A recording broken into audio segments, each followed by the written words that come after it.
les précieuses, non ridicules, à Paul Robert. Quand, en Chine, un Chinois devient décapité, une fois sa besogne faite, le bourreau, sans tarder, avec habileté, lui recoue aussitôt la tête.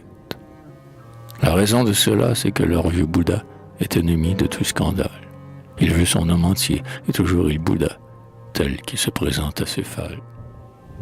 De même qu'un Chinois perde au jeu simplement, ou par manœuvre odieuse, afin qu'il chante mieux ce qu'euphémiquement le temps nomme ses précieuses. Précieuses, lecteur, cela ne vous dit rien? Mettons ces choses, ces histoires, tenez, à seule fin que vous compreniez bien, celle que Taupin a si noire. Qu'un Chinois donc vienne à les perdre par hasard, comme il aurait beau les recoudre, qu'il ne saurait non plus s'en servir qu'à Bélard, et qu'il ne peut pas se résoudre à les jeter au vent, devant, après sa mort, les rendre son juge suprême. Que fait-il?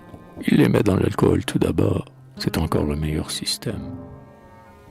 Il les a sous les yeux, il peut les contempler, et mis sans autre bagatelle, il ne redoute pas de les voir s'envoler, que diable, elles n'ont pas des ailes.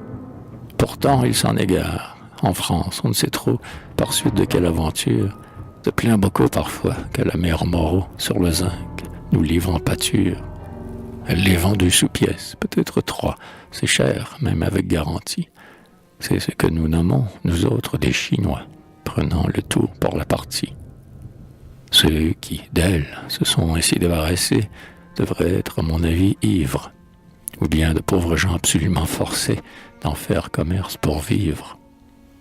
Mais tout autre Chinois qui voit l'instant fatal venir entre ses mains pieuses, il se fait par les siens remettre le bocal où sont ses chairs précieuses.